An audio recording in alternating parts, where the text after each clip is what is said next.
Hello, जय हिंद, नमस्कार दोस्तों। स्वागत है आपका अपने चैनल कलाम एजुकेशन क्लासेस पर। दोस्तों, हम इस क्लास में करने वाले हैं रेलवे ग्रुप डी व एनटीपीसी 2025 से संबंधित जीके जीएस का प्रैक्टिस सेट।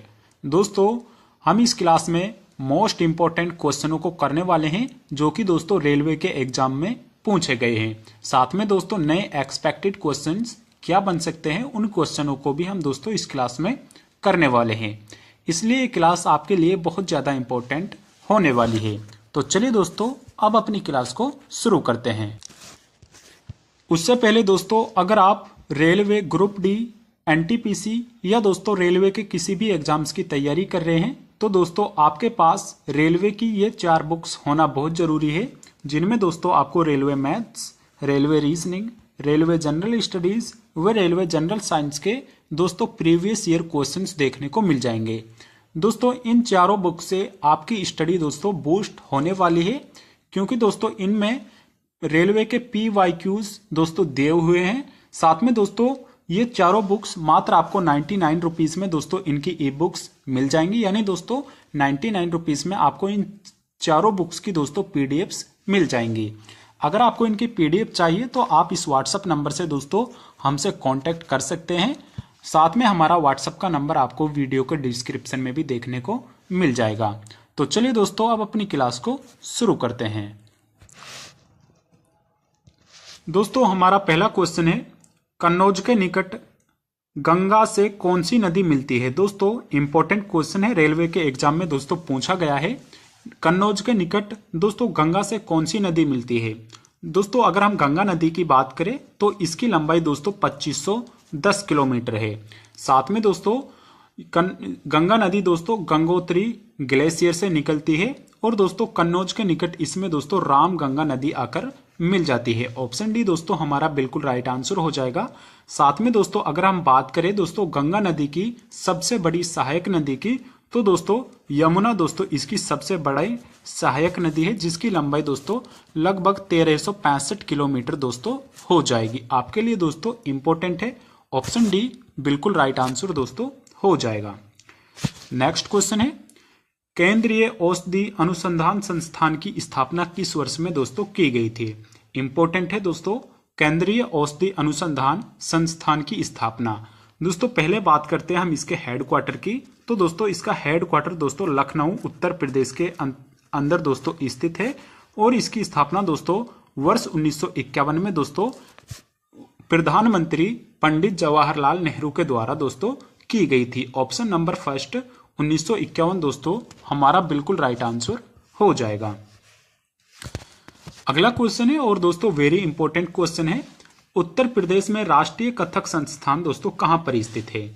दोस्तों अगर हम कथक की बात करें तो दोस्तों नॉर्थ इंडिया का एकमात्र दोस्तों शास्त्रीय नृत्य है दोस्तों कथक, जो कि दोस्तों मोस्टली दोस्तों उत्तर प्रदेश में दोस्तों यहाँ पर उत्तर प्रदेश का शास्त्रीय नृत्य है और जो इसका दोस्तों संस्थान स्थित है वो लखनऊ में स्थित है। दोस्तों अगर हम कथक की बात करें तो दोस्तों इसका आपको घराना याद रखना है दोस्तों, जयपुर घराना। कौन सा दोस्तों, जयपुर घराना दोस्तों ये कथक से संबंधित है। साथ में दोस्तों लखनऊ घराना आपसे पूछा ही हुआ है, ये दोस्तों लखनऊ घराना भी ये भी कथक से ही संबंधित है। साथ में दोस्तों बनारस घराना, कौन सा दोस्तों, बनारस घराना ये भी दोस्तों कथक से संबंधित है। साथ में दोस्तों चौथा हमारा रायगढ़ घराना हो जाएगा। कौन सा दोस्तों, रायगढ़ घराना भी दोस्तों कथक से ही संबंधित है। आपसे दोस्तों कई बार एग्जाम में इनके दोस्तों संस्थापक भी पूछ लेता है, वो भी आपके लिए मोस्ट इंपॉर्टेंट है। हमारा दोस्तों ऑप्शन डी बिल्कुल राइट आंसर हो जाएगा। अगला क्वेश्चन है, मौलिक कर्तव्यों के अंतर्गत भारतीय संविधान का निम्नलिखित में से कौन सा अनुच्छेद हमारी समग्र संस्कृति की समृद्ध विरासत के महत्व और संरक्षण से संबंधित है। दोस्तों मौलिक कर्तव्य मोस्ट इंपॉर्टेंट है दोस्तों। पहले बात करते हैं हम मौलिक कर्तव्य की। तो दोस्तों हमने इनको USSR के संविधान से दोस्तों ग्रहण किया है और दोस्तों साथ में ये दोस्तों सरदार स्वर्ण सिंह समिति की अनुशंसा पर दोस्तों हमने ये अपनाए थे और दोस्तों इनमें दोस्तों कुल 11 मौलिक कर्तव्य है और इनमें से मोस्ट इंपॉर्टेंट हो जाएगा दोस्तों 86वें संविधान संशोधन कर दोस्तों दो में दोस्तों हमने शिक्षा का अधिकार यानी दोस्तों इसको एक जोड़ा गया था, जो कि दोस्तों हमारा 11वां मौलिक कर्तव्य था। वहीं दोस्तों अगर हम अपने क्वेश्चन की बात करें, हमारी समग्र संस्कृति की समृद्ध विरासत, ये दोस्तों अनुच्छेद 51A दोस्तों F हो जाएगा।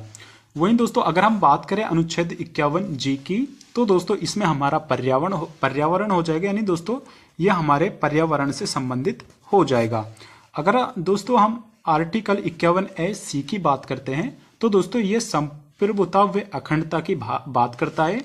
वहीं दोस्तों अनुच्छेद 51E ये दोस्तों भाईचारे की बात करता है। आपको दोस्तों ये 11 अनुच्छेद दोस्तों मौलिक कर्तव्य के 100% याद रखने हैं, क्योंकि दोस्तों आपसे क्वेश्चन यहीं से पूछ लिया जाता है।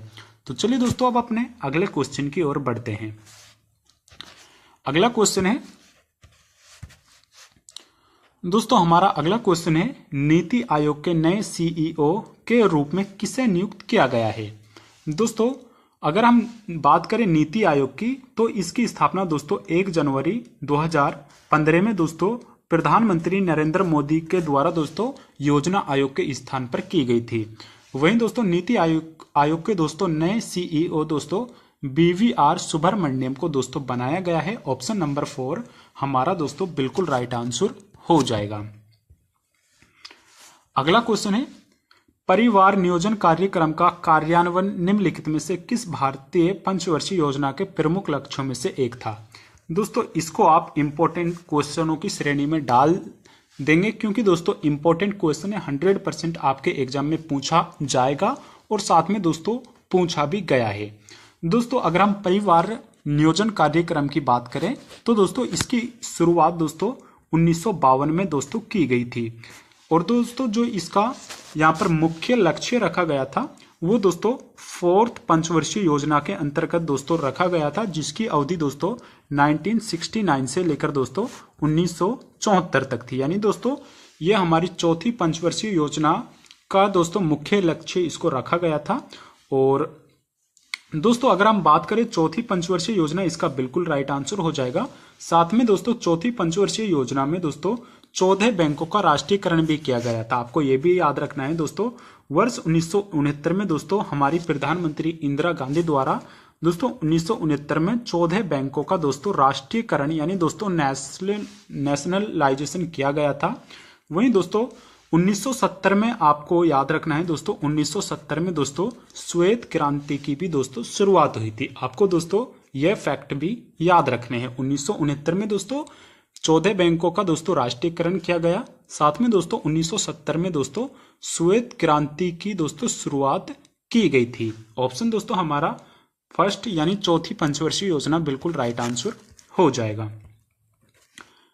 अगला क्वेश्चन है, जल्लीकट्टू निम्नलिखित में से किस त्योहार की एक विशेषता है। दोस्तों जल्लीकट्टू ये दोस्तों एक भैंसों की लड़ाई होती है।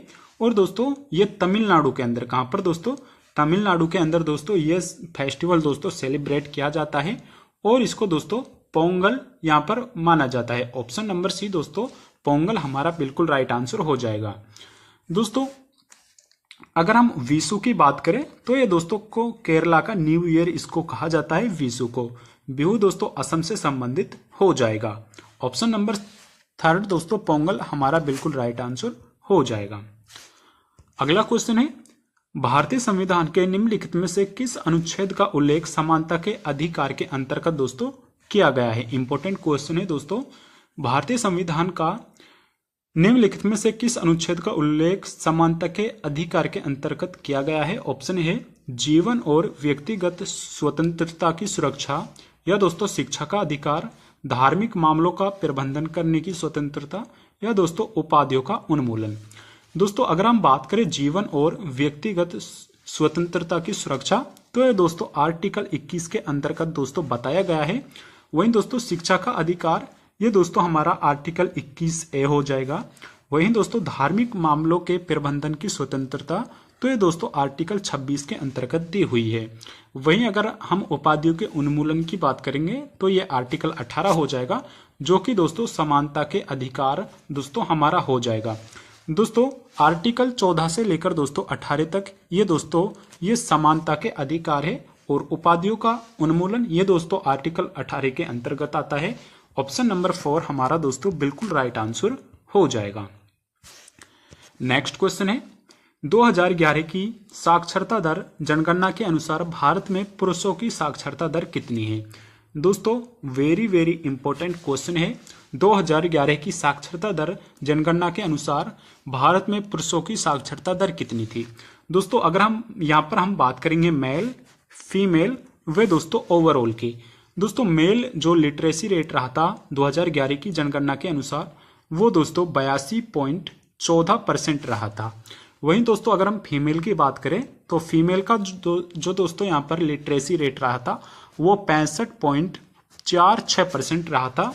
वहीं दोस्तों अगर हम ओवरऑल बात करें पूरे इंडिया की तो दोस्तों पूरे इंडिया का 74.04% रहा था। दोस्तों तीनों ही इंपॉर्टेंट फैक्ट है। मेल का जो यहाँ पर लिटरेसी रेट रहा था वो 82.14% रहा था, फीमेल का दोस्तों 65.46% रहा था। अगर आपसे ऑल ओवर इंडिया की बात करें लिटरेसी रेट की तो वो दोस्तों 74.04% रहा था। हमसे पूछा है दोस्तों पुरुषों की साक्षरता दर कितनी थी तो दोस्तों 82.14% हो जाएगा। ऑप्शन नंबर 3 दोस्तों हमारा बिल्कुल राइट आंसर हो जाएगा। अगला क्वेश्चन है प्रथम राष्ट्रमंडल खेल कब आयोजित किए गए थे। इंपॉर्टेंट है दोस्तों प्रथम राष्ट्रमंडल खेल दोस्तों कब आयोजित किए गए थे तो राइट आंसर होगा दोस्तों इसका 1930 में। दोस्तों प्रथम राष्ट्रमंडल खेल ये दोस्तों हैमिल्टन कनाडा के अंदर दोस्तों आयोजित किए गए थे। वहीं दोस्तों 100वां जो राष्ट्रमंडल खेल होंगे वो भी दोस्तों कनाडा के अंदर ही खेले जाएंगे। वहीं दोस्तों राष्ट्रमंडल खेल भारत में दोस्तों 2010 में दोस्तों आयोजित किए गए थे, जो कि दोस्तों एक बार ही भारत में अभी तक राष्ट्रमंडल खेल दोस्तों आयोजित हुए हैं।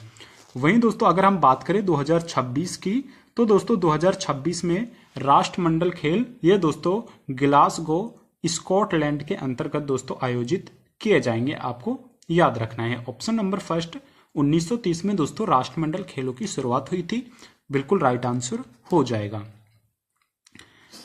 अगला क्वेश्चन है पंडित भीमसेन जोशी को निम्नलिखित में से किस वर्ष में सर्वोच्च नागरिक पुरस्कार भारत रत्न दोस्तों प्राप्त हुआ था। इंपॉर्टेंट क्वेश्चन है दोस्तों पंडित भीमसेन जोशी को किस वर्ष में भारत का दोस्तों सर्वोच्च नागरिक पुरस्कार भारत रत्न दोस्तों यहां पर मिला था। वहीं दोस्तों अगर हम बात करें ऑप्शन है आपके 2004, 2002, 2006 और दोस्तों 2009। दोस्तों राइट आंसर होगा इसका ऑप्शन नंबर 4 2009 में दोस्तों पंडित भीमसेन जोशी को भारत रत्न से दोस्तों सम्मानित किया गया था। दोस्तों भीमसेन जोशी ये दोस्तों किराना घराने से संबंधित है। कहां से दोस्तों किराना घराने से संबंधित है। साथ में दोस्तों अगर हम बात करें पंडित भीमसेन जोशी की तो दोस्तों पद्म भूषण कौन सा दोस्तों पद्म भूषण दोस्तों इनको 1985 में दिया गया था। वहीं दोस्तों पद्म अगर हम विभूषण की बात करें तो दोस्तों ये 1999 में दिया गया था और दोस्तों भारत रत्न 2009 में दिया गया था। ऑप्शन नंबर 4 2009 दोस्तों बिल्कुल राइट आंसर हो जाएगा। आपको दोस्तों पद्म भूषण 1985 ये भी याद रखना है, साथ में दोस्तों पद्म विभूषण 1999 में दिया गया था ये भी याद रखना है। अगला क्वेश्चन है दोस्तों मुद्रा और बैंकिंग के संबंध में SLR का पूर्ण रूप क्या है। दोस्तों SLR का पूर्ण रूप क्या है। दोस्तों RBI जब दोस्तों मौद्रिक नीति बनाता है तो उस समय दोस्तों SLR का यहाँ पर प्रयोग किया जाता है। तो दोस्तों इसका यहाँ पर पूर्ण रूप होगा दोस्तों यहाँ पर ऑप्शन दिए हुए हैं स्टैच्यूअरी लीगल रेशो दोस्तों बिल्कुल गलत हो जाएगा। स्टेट लिक्विडिटी रेशो ये भी दोस्तों बिल्कुल गलत। स्टैच्यूअरी लिक्विडिटी रेशो ये दोस्तों हमारा बिल्कुल राइट आंसर हो जाएगा और दोस्तों 4th नंबर का भी बिल्कुल गलत हो जाएगा। दोस्तों आपको कुछ यहाँ पर ऐसे जो बैंकिंग से रिलेटेड दोस्तों फुल फॉर्म है वो आपको याद रखने हैं, क्योंकि दोस्तों इनमें से ही 1-2 क्वेश्चन आपको अपने एग्जाम में देखने को मिल जाते हैं। अगला क्वेश्चन है the Indian war of independence 1857 पुस्तक के लेखक कौन है। वेरी वेरी इंपॉर्टेंट दोस्तों आप इसको मानिए the Indian war of independence 1857 पुस्तक के लेखक दोस्तों इनमें से कौन है? ऑप्शन है दोस्तों सुभाष चंद्र बोस, विनायक दामोदर सावरकर, लाला लाजपत राय या दोस्तों मोहनचंद करमचंद गांधी। दोस्तों अगर हम महात्मा गांधी जी की बात करें तो दोस्तों सत्य के साथ मेरे प्रयोग ये दोस्तों महात्मा गांधी जी ने दोस्तों लिखी थी पुस्तक। वहीं दोस्तों लाला लाजपत राय की बात करें तो दोस्तों अनहैप्पी इंडिया, कौन सी दोस्तों? अनहैप्पी इंडिया पुस्तक ये दोस्तों लाला लाजपत राय द्वारा लिखी गई ही। वहीं दोस्तों सुभाष चंद्र बोस की अगर हम बात करें तो द इंडियन स्ट्रगल पुस्तक ये दोस्तों सुभाष चंद्र बोस द्वारा लिखी गई थी।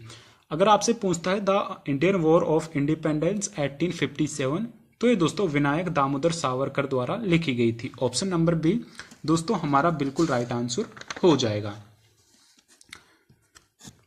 अगला क्वेश्चन है निम्नलिखित में से किस हिमालय पर्वतमाला में अधिकांश प्रमुख चोटियां है? इंपॉर्टेंट है दोस्तों, निम्नलिखित में से किस हिमालय पर्वतमाला में दोस्तों अधिकांश चोटियां है? ऑप्शन है ट्रांस हिमालय, हिमाद्री, शिवालिक या दोस्तों हिमाचल। दोस्तों अगर हम बात करें किसकी दोस्तों? ट्रांस हिमालय की, तो दोस्तों ट्रांस हिमालय ये दोस्तों सबसे बाहरी हिमालय हो जाएगा। वहीं दोस्तों हिमालय में अधिकांश पर्वतमालाएं हैं वो दोस्तों हिमाद्री के अंतर्गत हो जाएगा। हिमाद्री के अंतर्गत दोस्तों माउंट एवरेस्ट यानी दोस्तों नेपाल के अंदर माउंट एवरेस्ट विश्व की सबसे सर्वोच्च चोटी, ऊंची चोटी लगभग दोस्तों 8850 मीटर दोस्तों ऊंची, ये दोस्तों हिमाद्री यानी दोस्तों जो हमारा वृहद हिमालय है उसमें दोस्तों स्थित है और इसी को दोस्तों हिमाद्री भी बोला जाता है। ऑप्शन नंबर बी बिल्कुल राइट आंसर हमारा हो जाएगा। अगला क्वेश्चन है गदर पार्टी की स्थापना किस वर्ष हुई? इंपॉर्टेंट क्वेश्चन है दोस्तों, गदर पार्टी की स्थापना किस वर्ष हुई, साथ में दोस्तों कहां पर हुई? दोस्तों गदर पार्टी की स्थापना 1913 में हुई थी। कहां पर दोस्तों? 1913 में। और इसकी स्थापना दोस्तों लाला हरदयाल के द्वारा की गई थी। किसके द्वारा दोस्तों? लाला हरदयाल के द्वारा दोस्तों गदर पार्टी की स्थापना दोस्तों सैन फ्रांसिस्को अमेरिका में की गई थी।